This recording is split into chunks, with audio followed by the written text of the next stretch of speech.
Meus queridos, eu gostaria, sem mais delongas, de ler com os irmãos. Eu notei que a versão que os irmãos têm pode ser diferente da minha, então eu vou dizer o que eu costumo dizer lá na igreja que eu pastoreio. Então peço a gentileza e a licença de dizer que vou ler a partir da ARA, Revista e Atualizada, e os irmãos fiquem à vontade para acompanhar na versão que trouxeram ou na versão que ficarem mais confortáveis. Soubera eu que haveria outra versão, teria me preparado, mas é a versão que eu trouxe e eu vou ler a partir da Revista e Atualizada. Acompanhe, por gentileza, porque nós vamos ler bastante as Escrituras, porque eu vou ler para vocês uma história.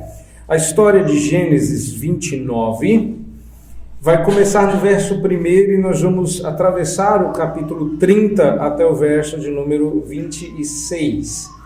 Então peço a gentileza que os irmãos acompanhem a leitura. Gênesis 29, e nós vamos do primeiro verso do capítulo 29 até o verso 26 do capítulo 30.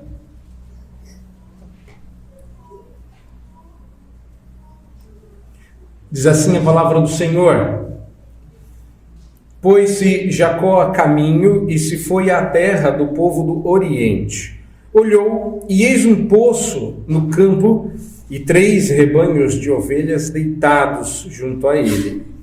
Porque daquele poço davam de beber aos rebanhos, e havia grande pedra que tapava a boca do poço. Ajuntavam-se ali todos os rebanhos, os pastores removiam a pedra da boca do poço, davam de beber às ovelhas e tornavam a colocá-la no seu devido lugar. Perguntou-lhes Jacó: Meus irmãos, de onde sois? Responderam: Somos de Harã. Perguntou-lhes: Conheceis a Labão, filho de Naor? Responderam: Conhecemos. Ele está bom? Perguntou ainda Jacó. Responderam: Está bom. Raquel, sua filha, vem vindo aí com as ovelhas. Então lhes disse: É ainda pleno dia, não é tempo de se recolherem os rebanhos? Dai de beber às ovelhas e ide apacentá-las. Não o podemos, responderam eles, enquanto não se juntarem todos os rebanhos e seja removida a pedra da boca do poço e lhes demos de beber. Falava-lhes ainda quando chegou Raquel com as ovelhas de seu pai, porque era pastora. Tendo visto Jacó a Raquel, filha de Labão, irmão de sua mãe, e as ovelhas de Labão, chegou-se, removeu a pedra da boca do poço e deu de beber ao rebanho de Labão, irmão de sua mãe. Feito isso, Jacó beijou a Raquel e, erguendo a voz, chorou. Então contou Jacó a Raquel que ele era parente de seu pai, pois era filho de Rebeca. Ela correu e comunicou a seu pai. Tendo Labão ouvido as novas de Jacó, filho de sua irmã, correu-lhe ao encontro, abraçou-o, beijou-o e o levou para casa. E contou Jacó a Labão os acontecimentos de sua viagem. Disse-lhe Labão: De fato, és meu osso e minha carne. E Jacó, pelo espaço de 1 mês, permaneceu com ele. Depois, disse Labão a Jacó: Acaso, por seres meu parente, irás servir-me de graça? Dize-me, qual será o teu salário? Ora, Labão tinha 2 filhas, Lia, a mais velha, e Raquel, a mais moça. Lia tinha os olhos baços, porém Raquel era formosa de porte e de semblante.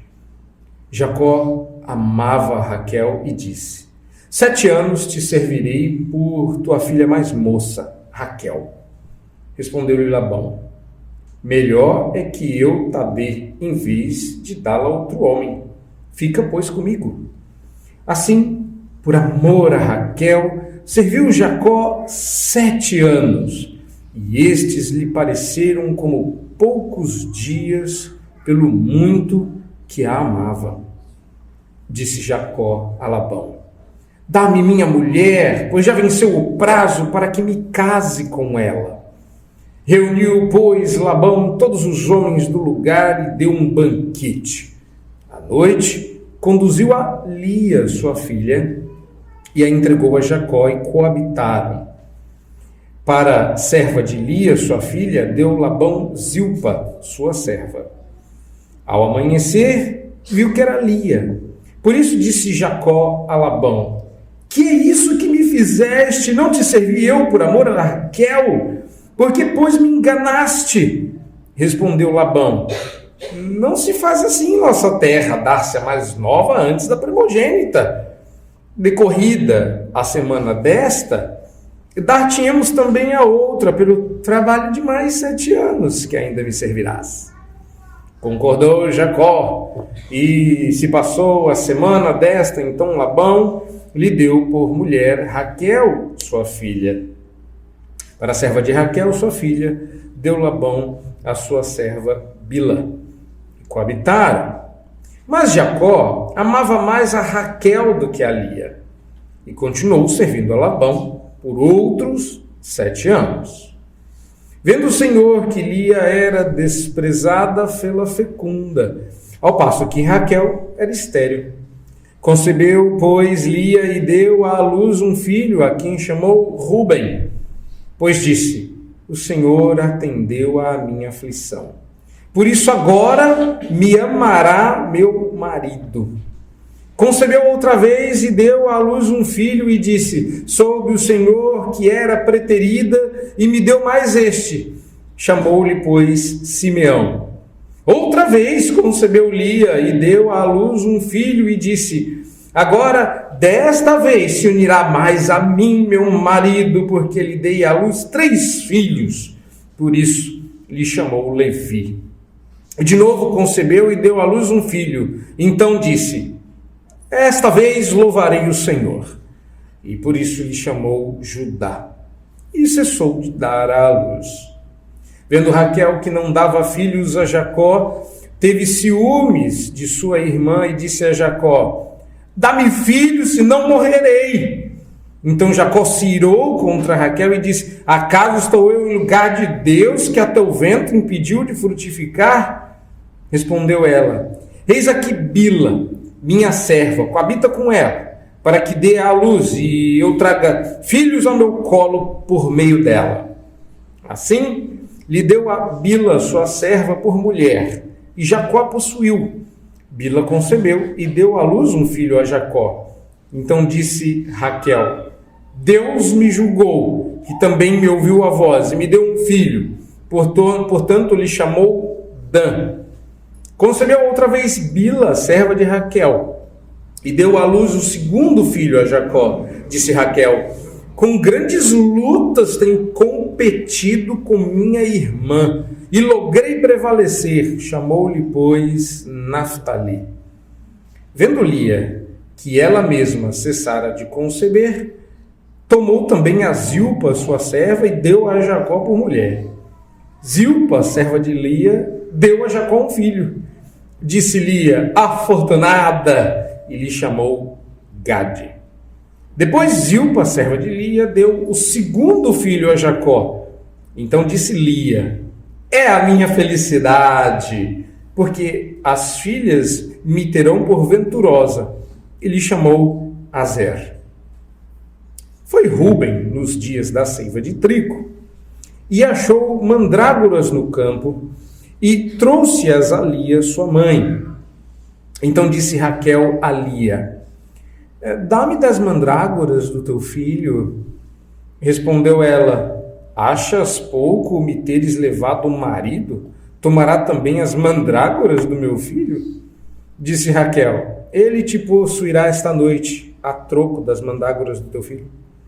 À tarde, vindo Jacó do campo, saiu-lhe ao encontro Lia e lhe disse: esta noite me possuirás, pois eu te aluguei pelas mandrágoras de meu filho. E Jacó, naquela noite, coabitou com ela. Ouviu Deus a Lia, ela concebeu e deu à luz o 5º filho. Então disse Lia: Deus me recompensou, porque dei a minha serva a meu marido, e chamou-lhe Issacar.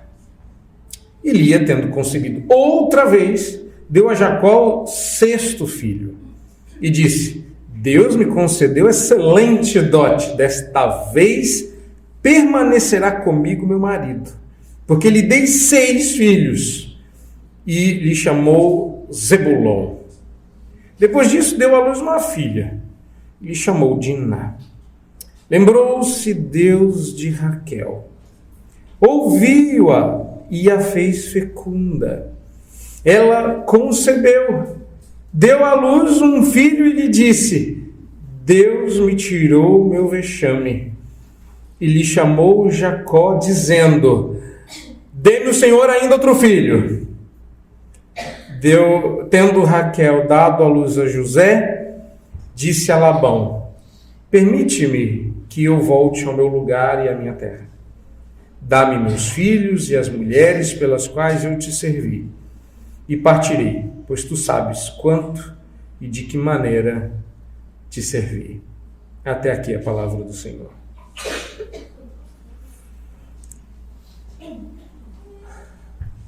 Que história, hein? Que história. Nós vamos meditar sobre o que essa história significa, mas nós não estamos diante de uma história bonita, inspiradora. Aí, quando a gente lê esse tipo de história, a gente preferiria que fosse, sei lá, na devocional, não na pregação. Pregação a gente gosta de história inspiradora, transformadora, animadora, e essa história ela está no grupo das feias, das que causam vergonha.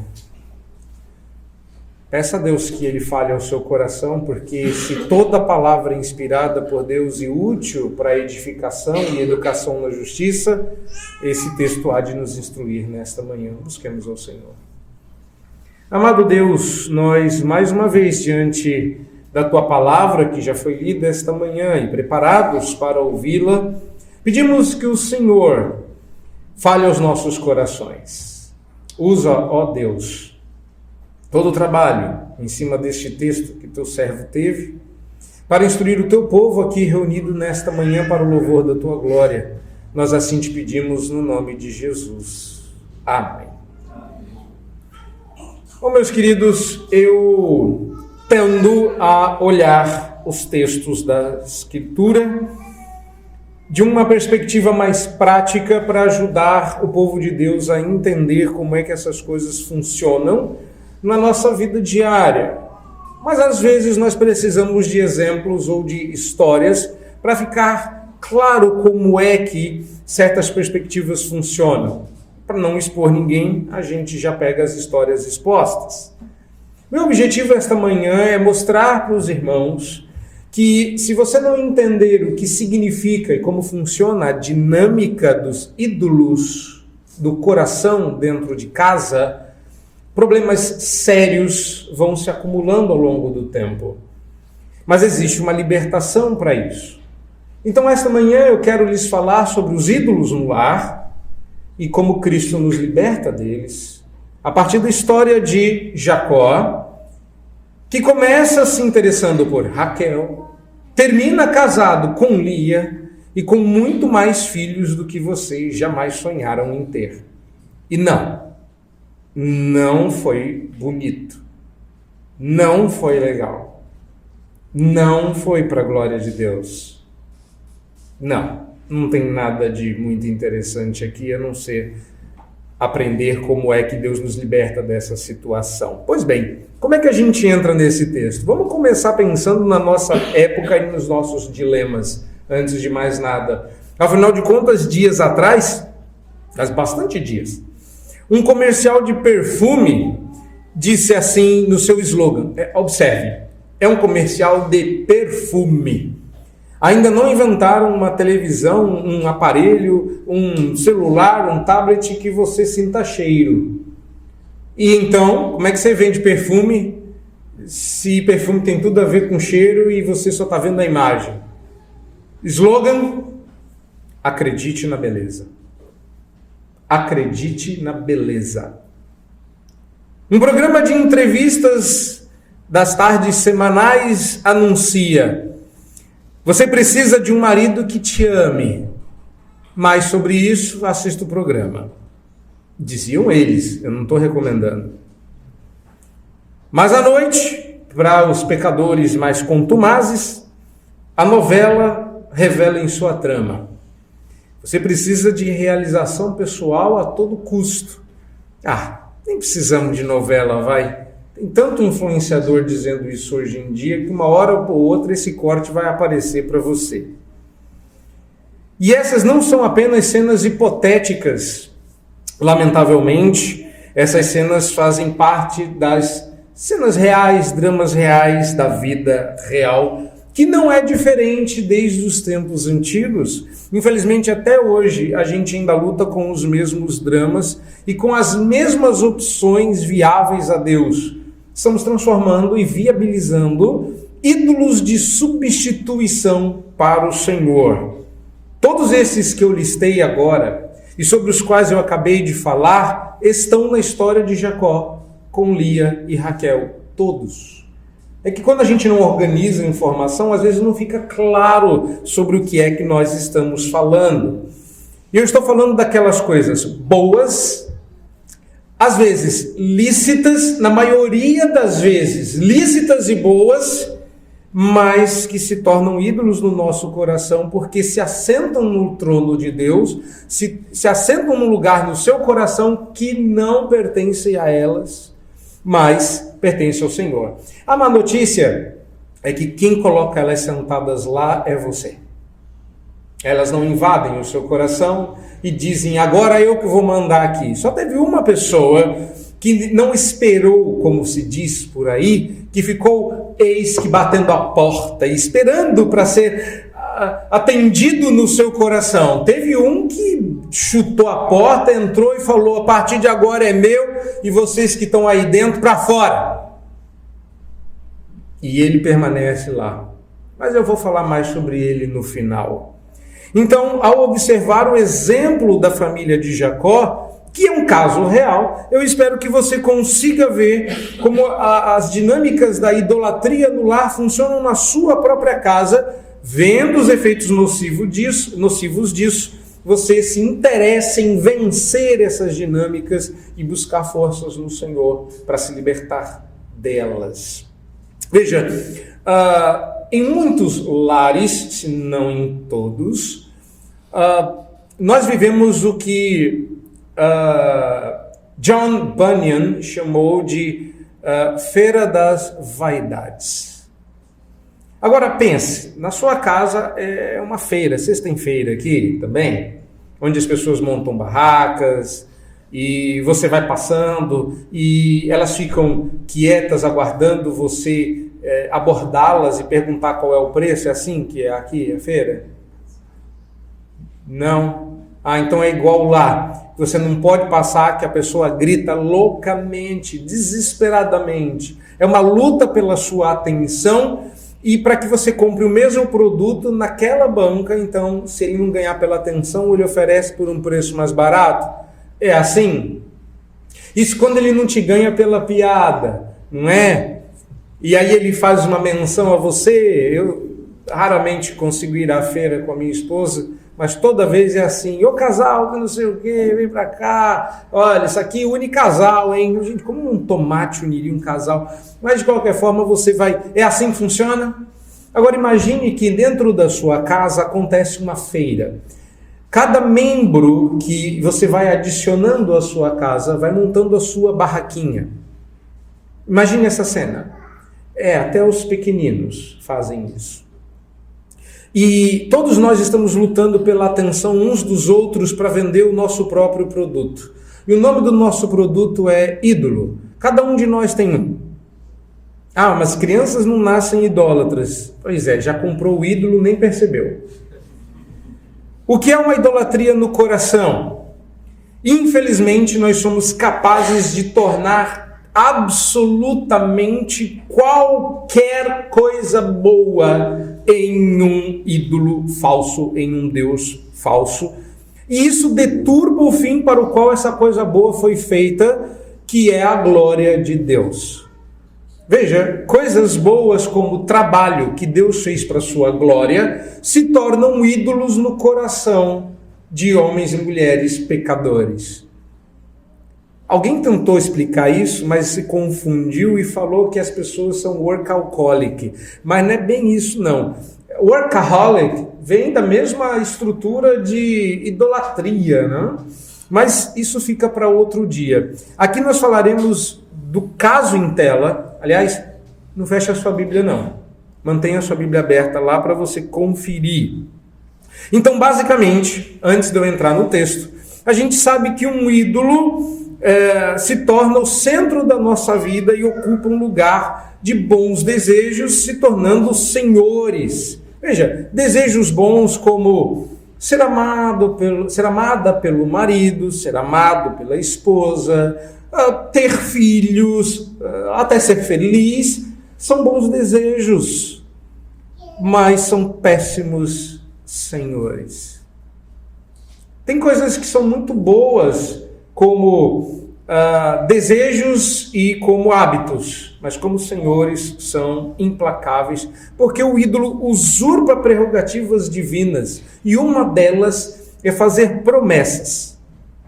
Nós servimos ao Deus da promessa. Yahvé é o Deus que promete e cumpre. Então, toda vez que ele promete, a gente tem a certeza absoluta de que ele vai cumprir, não interessa o que e não interessa quanto tempo passe. Ele é muito semelhante a um homem que se muda para uma casa nova e diz que vai colocar o varal, mesmo que tenham se passado 6 meses. As mulheres acham que a gente esquece, mas a verdade é que a gente não esqueceu, não. É que a gente gosta mesmo da promessa. Não é? Sábado eu ponho, mas esse sábado nunca chega, né? Então, eu estou falando que isso aconteceu comigo. Quando eu me mudei para o interior, meu pai foi comigo e nós arrumamos a casa o mínimo possível. Aí depois minha esposa veio, ela resolveu algumas coisas lá em São Paulo, depois fomos para o interior. 6 meses depois, meus pais foram nos visitar, éramos muito jovens. Então eles queriam saber como é que a gente estava indo, foram nos visitar. E minha mãe chegou e falou assim: onde que sua mulher estende a roupa? Eu falei: não tem varal ainda, que eu tenho que pôr e tal. Ela falou assim: desculpa, você não pôs o varal, por quê? Eu falei: porque sobrou da vez que o papai veio, aí eu, fiquei de pôr e não pus. Ela falou assim: olha, se você não soubesse fazer, eu toleraria a sua desculpa. Agora você vai levantar aí e vai pôr o varal agora. Porque é um absurdo que você tenha demorado 6 meses para fazer isso. E sua mulher é um anjo que não tenha pedido para você fazer um negócio desse. Aí eu pus lá o varal. Minha esposa agradeceu. E ela falou assim: é assim que faz? Pois é, ela aprendeu direitinho, tem que ver. A frustração, meus irmãos, que isso gera é enorme. Desgasta o casamento. Imagine o nosso relacionamento com Deus. Sabe por quê? Porque, como eu, ídolos fazem promessas que não podem cumprir. Nosso Deus é chamado de o Deus da aliança, porque toda promessa que ele faz, ele cumpre. Às vezes a gente acha que ele promete uns trem que ele não disse onde está, né? Então a gente acha que ele prometeu, mas como não está na Bíblia, não tem obrigação nenhuma de cumprir. Você está esperando um troço que não vai acontecer. Mas não é sobre isso que nós vamos falar hoje. Hoje eu vou falar daquele gosto de frustração que fica na boca depois de você ter feito tudo pelo seu ídolo e o seu ídolo não entregar o que você quer. O nome que eu vou colocar aqui, embora muitas possibilidades possam surgir desse texto, é vida. Eu acredito que o que os ídolos normalmente prometem são vida. Às vezes felicidade, às vezes realização, mas acho que aqui nesse caso a palavra vida se encaixa bem. Eu estou obviamente inspirado na frase que Raquel usou: dá-me filho, senão eu morro. E a ideia é que ídolos prometem vida. É porque é exatamente isso que Deus promete. Deus promete vida e vida em abundância. Ele diz que se você vier até Ele, Ele te dará vida eterna. Uma vida feliz, independente das circunstâncias. Ou seja, no final do dia, eu acho que a palavra vida resume bastante coisa que contém felicidade, satisfação, alegria, conforto. Vida. Vida. Deus, nos achando mortos em nossos delitos e pecados, nos deu vida. Mas Ele não é a única banca na feira. Tem mais gente oferecendo vida. E às vezes a gente acha que fez a melhor compra. Eu não sei vocês, mas olha, eu vou dar uma dica para vocês não saírem frustrados de qualquer feira. Vá até o começo da feira por fora, entra no começo da feira por fora, atravessa a feira e vai embora. Porque se você voltar, vai descobrir que tem gente vendendo mais barato o tomate que você comprou.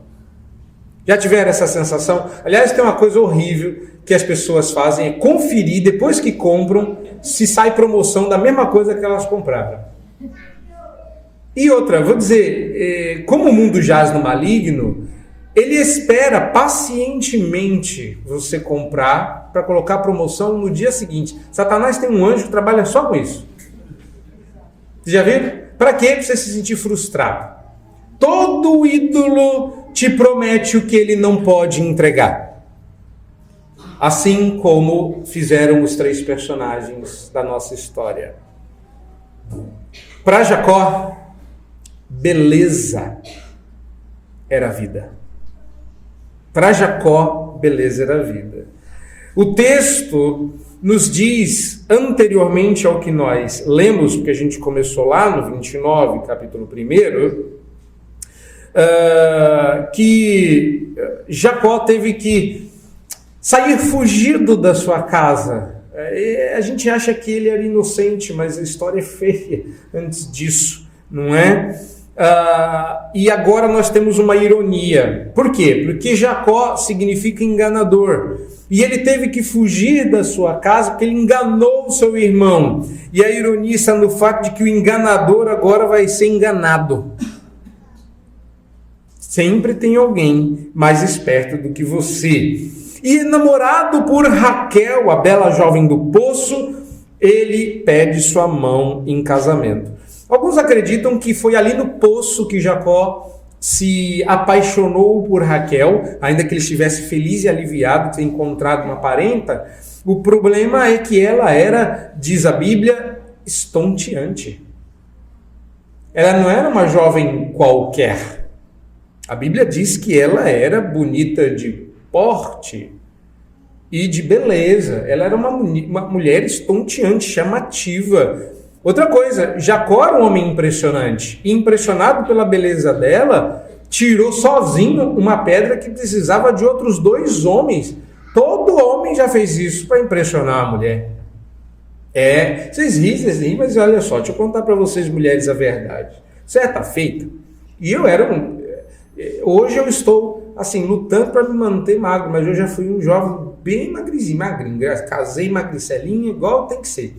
E eu estava recém-casado.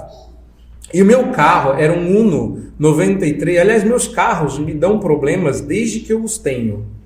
Né? Deus sempre testou minha fé com o carro. Então, meu primeiro carro era assim um instrumento de Deus para o meu crescimento espiritual. E ele tinha umas síncopes. Ele desmaiava. Eu estava dirigindo e ele apagava assim. Parei! E aí você tinha que se virar. Ele desligava. E era assim, você e Deus ali, tentando segurar o carro. Meu carro tinha dado um desses bilodos no caminho, só que naquele dia eu era recém-casado e meu sogro era da junta diaconal, já estava na igreja. Minha sogra falou assim: você não pode passar aqui, pegar eu e a sua cunhada e a gente ir os 4 para a igreja? Eu falei, claro, morávamos na mesma cidade e fomos. No meio do caminho deu uma engasgada, mas foi só um breve momento, só opa, e fomos. A 2 quadras da igreja chovendo muito, o carro parou, desmaiado, com a língua de fora. E era isso. Não queria funcionar. Eu trabalhava numa outra congregação, que eu era seminarista, mas minha esposa, minha cunhada e minha sogra tocavam na orquestra da igreja, estavam todas vestidas, bonitas, cheirosas, e a chuva diluviana caindo lá fora. Eu falei, bom, com um carro quebrado, com esse atraso, eu não vou mais para conseguir ir para a igreja. Então, o jeito é ser Jacó. Irmão, vocês entenderam? Todo homem gosta de impressionar a mulher amada. Saí, fui para a chuva, tirei o terno e empurrei um carro com 3 mulheres dentro por 2 quadras. Não, isso é a história bonita. Lá fora, as minhas pernas tremiam de dor. Graças a Deus, enquanto eu empurrava e a minha esposa dizia, tá tudo bem? Tá tudo ótimo. Eu orava, Senhor, manda um diácono, um presbítero, um irmão da igreja. Eu estou a 2 quadras da igreja, não é possível que nenhum carro passe por aqui, me reconheça e não queira ajudar. Aí um diácono veio, terminou de ajudar a empurrar o carro, perguntou se estava tudo bem, eu disse que estava tudo bem, foi só ali beber uma água e as pernas tremiam loucamente. Eu não sei que tipo de esforço Jacó fez, mas ele tirou uma pedra, que a Escritura diz em outro lugar, que para demovê-la precisavam de 3 homens. Veja bem, Raquel era desse tanto impressionante de beleza. E Jacó não gostava de Raquel, mas gostou do que viu. Está entendendo onde eu quero chegar? A resposta de Labão, quando Jacó faz uma oferta esquisita, querendo a filha mais nova, foi vaga e ambígua. Labão aproveitou o fato de que Jacó estava cego e apaixonado, e percebendo alguns outros dotes de Jacó, se valeu desses elementos para enriquecer-se à custa do sobrinho. Ok, você vai trabalhar 7 anos, bora fazer isso. E como Jacó estava focado no seu desejo, acabou não percebendo que caíra numa armadilha e entregou seu coração, repare, à beleza de Raquel, e não a Raquel. O vazio interior de Jacó o tornou tão vulnerável à idolatria do amor romântico que ele achou que tudo o que importava era beleza. E a constatação de que a beleza governava o coração de Jacó está no verso 20 do capítulo 29. Porque Jacó chega a ser indecente. No verso 20, diz que Jacó estava tão enamorado de Raquel que 7 anos lhe pareceram poucos dias, porque muito a amava. E é óbvio que esse a amava era uma referência à beleza do verso 17, que você pode conferir aí, que chamava a atenção, né? Formosa de porte e de semblante. Pois é, mas o verso 21 é o problema. Na sequência, a idolatria de Jacó sai pela sua boca de maneira crua, gráfica e sexual. Na sua Bíblia está escrito de uma maneira bem educadinha: dá-me a minha mulher, pois já venceu o prazo para que me case com ela. Eu não sei o que está escrito na versão de vocês, mas não me importa.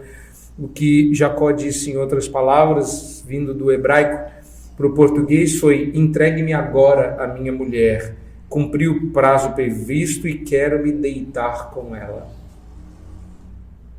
Só tinha um problema, ele estava dizendo isso para o pai.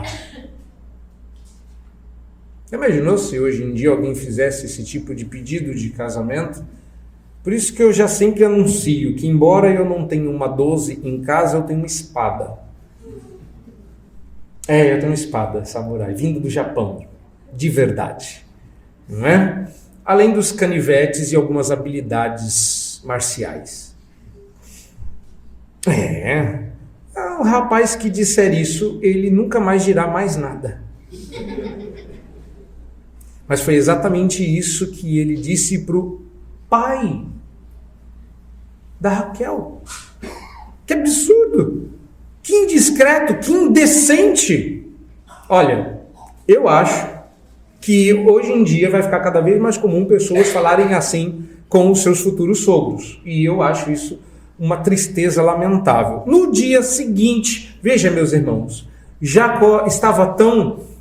Vocês que são mais adultos, dadas as crianças presentes, eu estou sendo discreto, mas vocês sabem muito bem o que dirigiu Jacó de maneira tão cega, que ele só foi perceber não se tratar de Raquel depois de satisfeito seu apetite. Chateado, ele vai questionar Labão. E Labão apresenta um discurso aparentemente piedoso de bons costumes. Olha só que coisa linda ele, Labão, fazendo propaganda política. Disse assim: rapaz, aqui a gente bons costumes, que isso? Onde já se viu casar mais nova sem casar mais velha antes? Você nem perguntou qual era o costume. Só passou 7 anos que Jacó esqueceu de perguntar o detalhe. Como é que funciona aqui na região? Né? Pois é. E não havendo muitas alternativas, agora Jacó teria que trabalhar outros 7 anos, portanto um total de 14, faça uma conta. A moça que ele viu no poço estava agora 14 anos mais velha para ele poder sair e tocar a sua vida. E o resultado final não foi a felicidade, a satisfação, a alegria que Jacó esperava deste casamento. Jacó olhou para Raquel e disse: isso é vida. E ele teve a pior vida possível, porque ele terminou casado com 2 esposas que brigavam por ele e por seus filhos e que se tornaram, ao invés de irmãs, rivais. A cegueira de Jacó conduziu ele a um casamento poligâmico. Não era o ideal, nem ele mesmo queria. Há brigas em casa, discussões, tudo que você leu aqui aconteceu ao longo de 7 anos. É bastante coisa, não foi 7, 14 anos, vai. Porque 7 anos foi para começar o casamento. Em 7 anos, ele fez um monte de filho. Parecia pipoca. Quando ele viu, rapaz, essa criançada toda, de onde surgiu? Eu vou te contar minha história triste. Cego por uma beleza que eu não tive acesso, eu me entreguei a uma promessa que não se cumpriu. Achei que beleza era vida e agora minha vida virou um inferno. E no caso de Jacó, seu desejo de ter Raquel a todo custo redundou na falta crônica de satisfação. Toda paz, toda satisfação pretendida pela beleza e o desfrute da beleza de Raquel, agora eram tensão, brigas e disputas. Parece que beleza não era vida. Mas vamos trocar o personagem. Vamos para o segundo personagem. Aqui no caso, a moça do poço, Raquel. Irmãos, Deus não me deu a graça de ser, mas eu já pastoreei gente muito bonita. Um rapaz lindíssimo, lindíssimo mesmo, que resolveu ser modelo. Perguntou se estava tudo bem. Eu tentei demovê-lo da sua ideia. Insistindo, e a despeito dos meus conselhos, entrando para a profissão, que graças a Deus ele abandonou, ele perguntou: por que o senhor acha que eu não posso ser modelo? E eu disse para ele: porque você vai ganhar dinheiro com uma coisa que você não tem mérito. Beleza, Deus quem dá. Você não fez nada para isso. Hoje em dia não. Hoje em dia tem gente que merece ser bonito porque haja dinheiro e investimento, né? A pessoa nasce que, olha que coisa mais horrorosa. Mas ela vai consertando, né? ao longo do tempo, vai esticando o nariz, encolhendo, diminuindo, afinando. Tem gente que troca até a cor da pele, para ver se fica mais moreno, mais escuro, mais branco. Michael Jackson está aí para isso, né? Que inclusive morreu sem nariz, pelo que parece, né? De tanto que mexeu. Brincadeira, eu só estou falando isso para os fãs ficarem ofendidos. Então nós vamos vendo que hoje em dia beleza ainda continua sendo vida, mas as pessoas belas querem mais do que desfrutar da sua beleza. No caso de Raquel, filhos eram vida. Irmãos, tem tanta gente que prefere morrer do que viver se Deus não lhes der filhos. Assim como tem um monte de gente do meu conhecimento, tem muitos aconselhados que se não se casarem não vale a pena viver, porque casamento é vida. Raquel, com certeza, acreditava que filhos eram vida. O capítulo 30 começa dizendo que Raquel estava enciumada por Lia ter dado já, a essa altura, 4 filhos a Jacó. Sua explosão de ira provocou uma avalanche de manifestação que culminou numa reclamação e reivindicação estapafúrdia. Dá-me filhos, senão eu vou morrer. Em outras palavras, ela estava dizendo, sem filhos não vale a pena viver. Para que eu vivo? Jacó trabalhou 7 anos para essa mulher. Ela era incrivelmente amada. Ela era, provavelmente, quem compôs a música foi Jacó, como uma deusa. E Raquel disse, eu não estou satisfeita a menos que você me dê filhos. Eis aí um desejo bom que tomou conta da vida. O desejo de Raquel de ter filhos era tão forte que havia distorcido a maneira dela pensar. Ela começou a acreditar, inclusive, que era Jacó o problema, e não Deus que estava controlando a sua fertilidade, a sua posição, a sua vida. Raquel colocou Jacó no lugar de Deus e disse, eu vou te esganar até você me dar filho. É tão engraçado, né? Porque quem é idólatra não tem medo do ídolo. A gente que adora a Deus tem meu Senhor. Mas o idólatra não tem medo do filho, não. Veja uma pessoa que acha que a razão dela se casar é porque um santinho, Santo Antônio, não lhe dá um filho. Ela pega o santo e fala assim, vou botar você de cabeça para baixo, dentro de um copo d'água, até eu casar. Quero ver. Oxê, não tem medo não. O ídolo a gente encara. O ídolo a gente aperta o pescoço até ter dele o que ele prometeu. Acho que todo idólatra sabe que o seu mágico é de Oz. E ela virou para Jacó e falou assim, aí meu filho, quando vem? E Jacó responde do único jeito possível, acaso estou eu em lugar de Deus, que ao teu ventre impediu de frutificar, aos casados e mais velhos? Você sabe o que Jacó disse, ele falou assim, minha parte eu estou fazendo, o resto é com Deus, eu não posso fazer mais nada do que eu já faço. Seu desejo de ter filhos, entretanto, era extremamente pecaminoso, porque ele percebeu que, aos poucos, Jacó gostava de ter filhos. Era gostoso criar crianças, vê-las correndo de um lado para o outro, e ela falou, eu vou perder para Lia. Eu vou perder para Lia. E começou uma competição. Mas Raquel acreditava que ter filhos, era algo que ela precisava ter. Sabe como é que você descobre que você está idolatrando? Quando o que você quer não é apenas um desejo, é algo que você precisa. Eu preciso disso. E outra, não precisa ser algo tão forte como filhos ou casamento. Para criança pode ser um estojo. Se eu não tiver esse estojo que todo mundo tem, se eu não tiver essa mochila, se eu não tiver uma calça jeans, se eu não tiver um tênis, se eu não tiver este emprego, se eu não tiver... Vai colocando aí que você precisa. Mais do que a vida. Achou seu ídolo.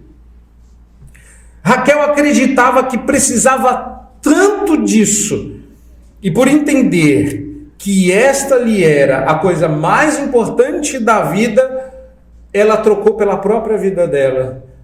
Isso se tornou o seu Deus. A ira de Raquel explodiu contra o Deus errado, mas ela estava de fato irada contra o Deus verdadeiro. A idolatria de Raquel a cegou de forma tal que ela realmente chegou a achar que havia alguma coisa humana que lhe impedia de ter filhos. Era de se esperar que Raquel manifestasse, por outro lado, uma amorosa e profunda gratidão a Deus quando finalmente o seu desejo, tão macetado, tão batido, tão surrado, fosse finalmente atendido. Ela viu Lia ter um filho depois do outro. Enquanto ela era estéril, me perdoem a comparação, Lia era um coelho. Jacó não podia passar perto que Lia entregava um bebê no colo. Está aqui, ó. Raquel, por outro lado, e eu, Senhor.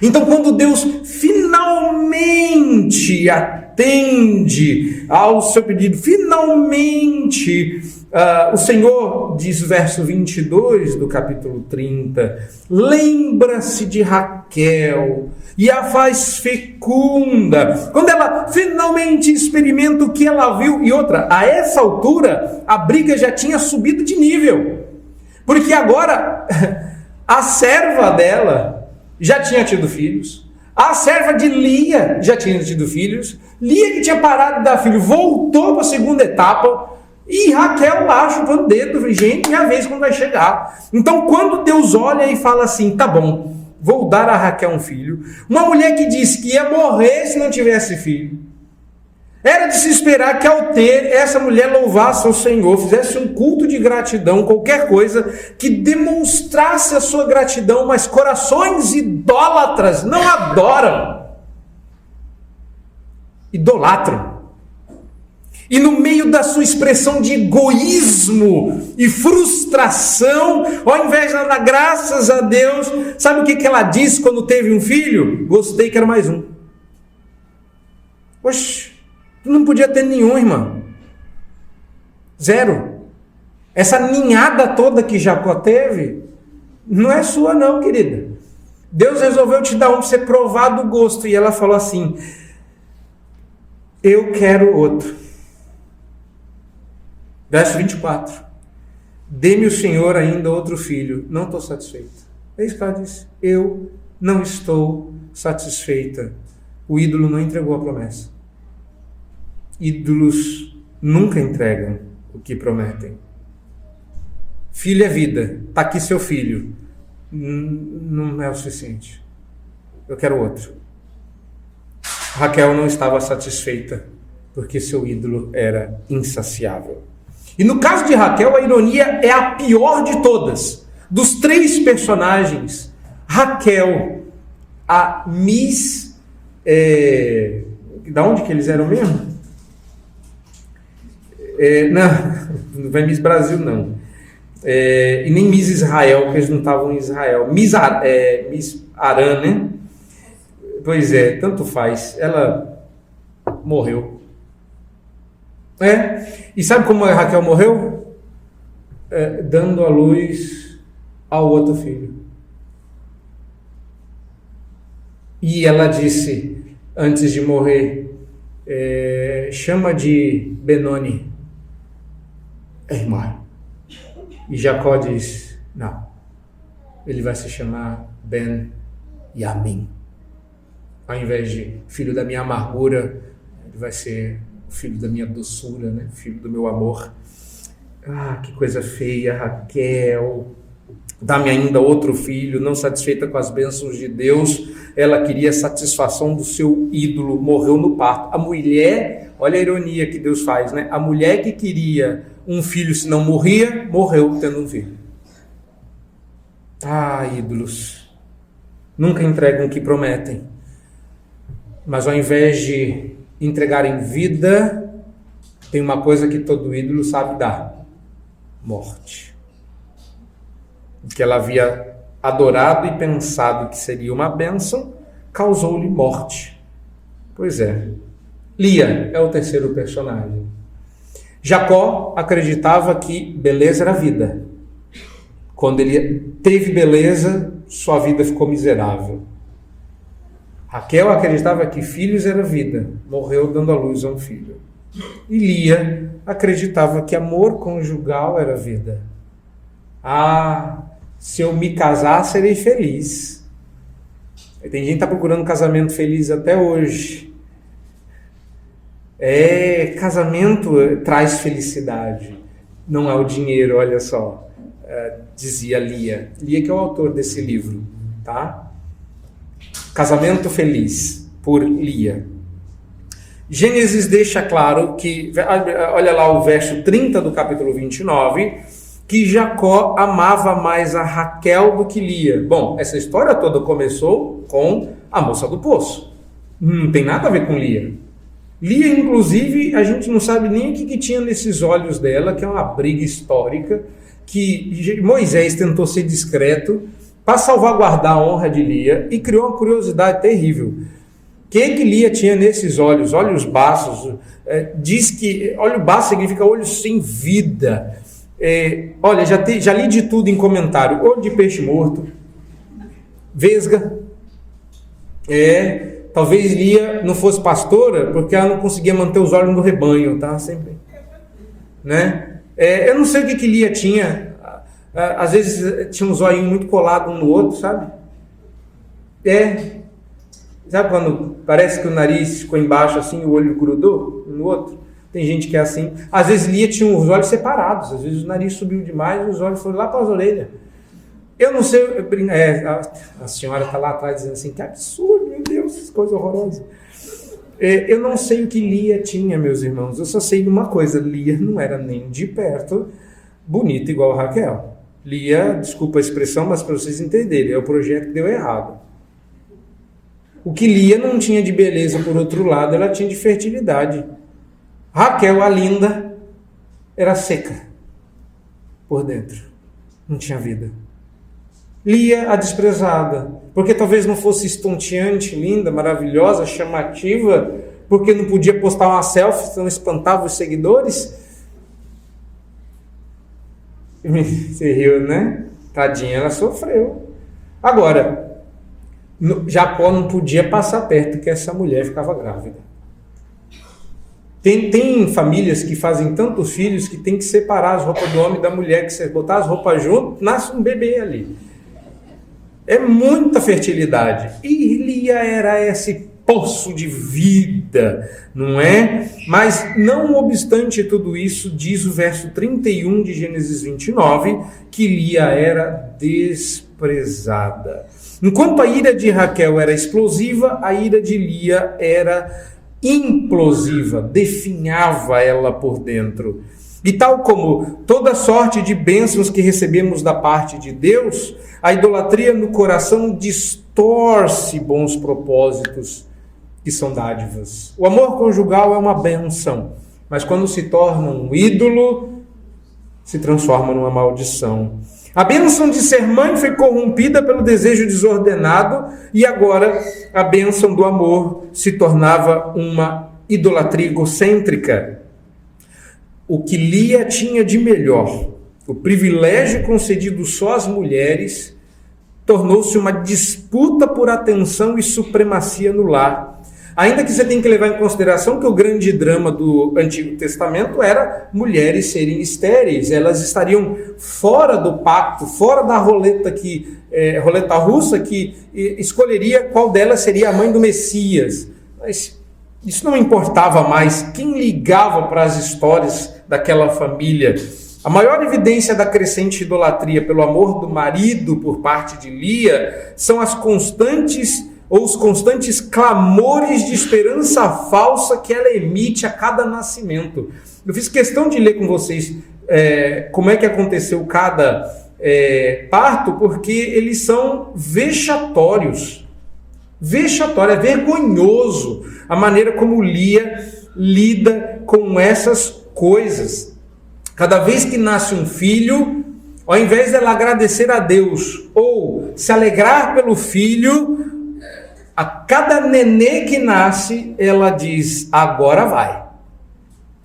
Agora Jacó vai me amar. Dessa vez peguei Jacó. O coração de Jacó se... Ou seja, o que ela quer é que o marido dela a ame. E Jacó amava Raquel. Então, a cada esperança falsa que ela dizia: agora esse filho vai me fazer... Eu fico imaginando o drama dessa mulher. Agora Jacó vai me amar, porque eu lhe dei 4 filhos, e quando esses filhos davam trabalho, Lia tinha que cuidar, porque eles eram o totem sagrado para fazer Jacó amá-la, não podiam dar problema. Se Jacó dizia que ela queria alguma coisa, ela ia lá, dava um jeito para esses filhos fazer, porque eles eram instrumentos de manipulação para que Jacó a amasse.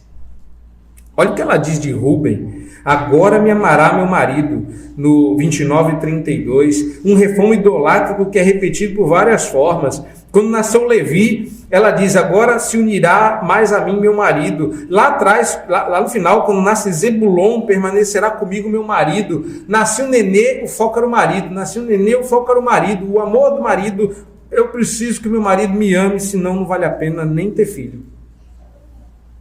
Seu desejo cresceu tanto em seu coração que ela estava pronta para pecar para obter o que ela idolatrava. Outra dica que a gente aprende: quando você sabe que está idolatrando, quando você está disposto a pecar para ter o que você quer.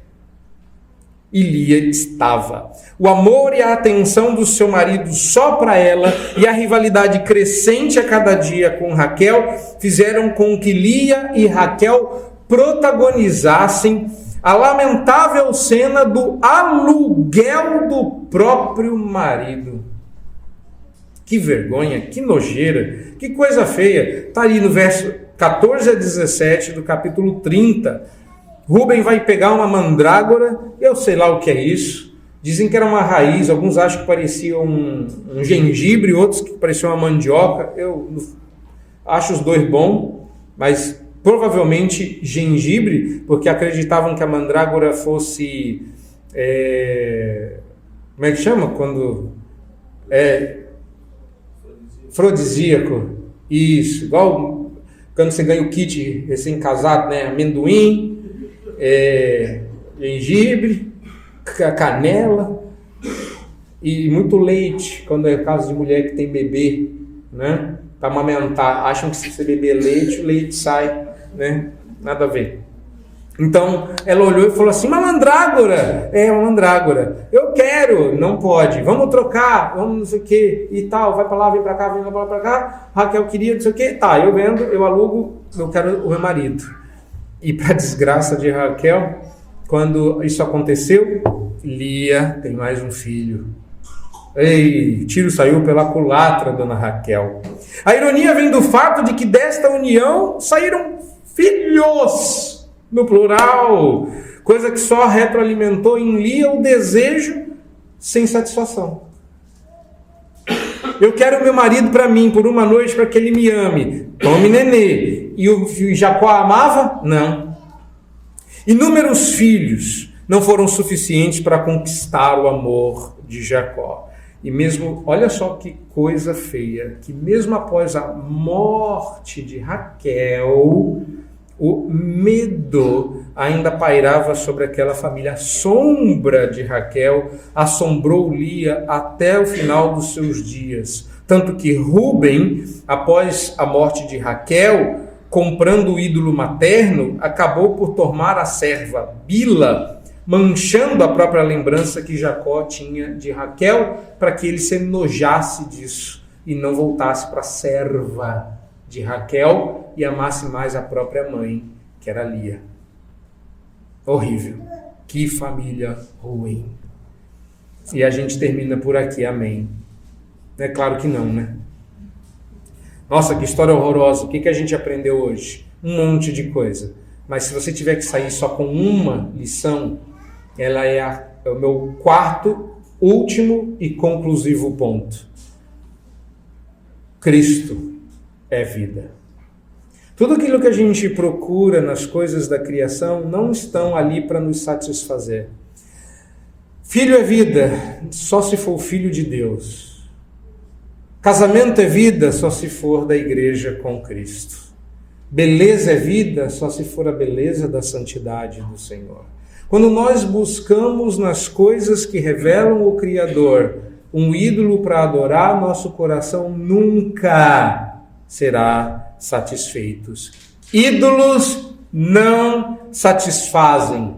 Ídolos nunca cumprem o que prometem. Ídolos não trazem a alegria e o contentamento que prometem. Ídolos não trazem a vida que dizem produzir. Longe de trazer benefícios, ídolos trazem transtornos, tristezas, constrangimentos, histórias feias. No capítulo 31, agora eu não li com vocês, então vocês vão precisar seguir com os olhos aí.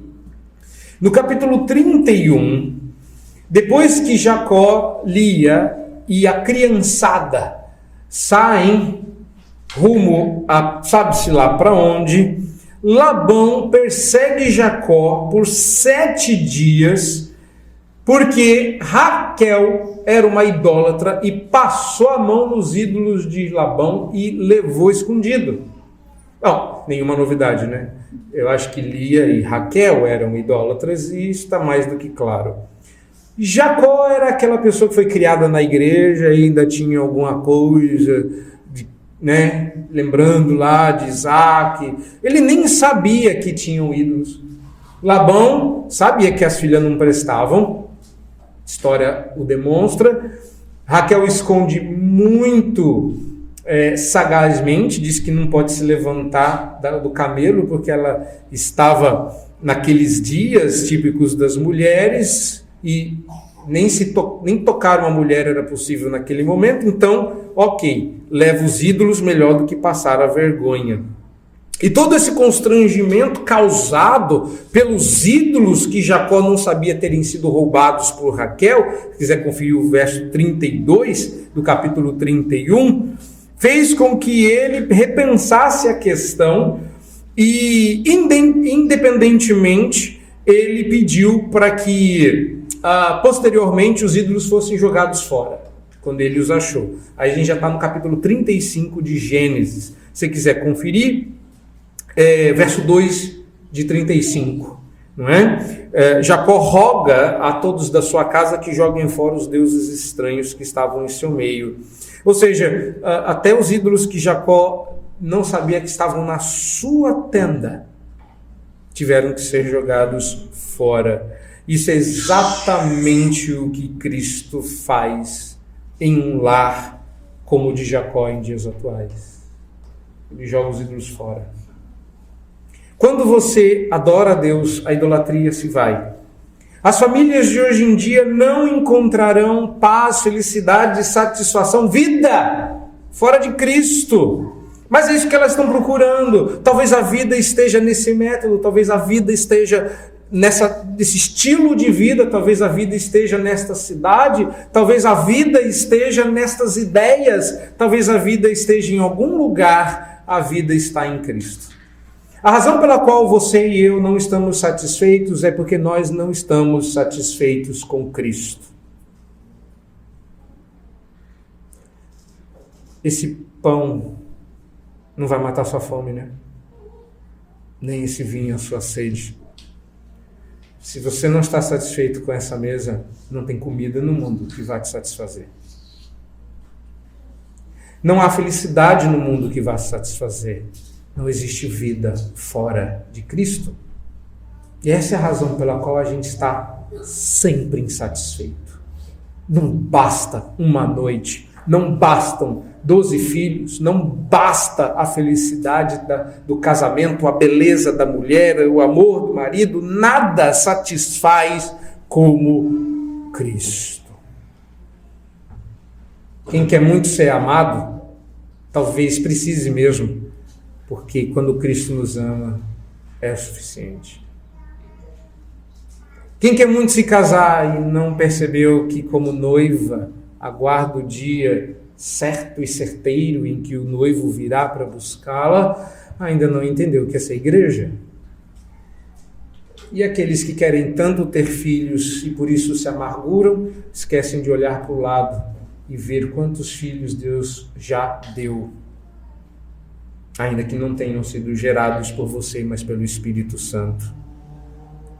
Veja bem, somos tão servos de Deus como eles foram, escolhidos e remidos como eles foram, somos pecadores como eles foram e, lamentavelmente, para nossa tristeza, abrigamos ídolos no nosso coração que governam as nossas atitudes e percepções como eles tiveram.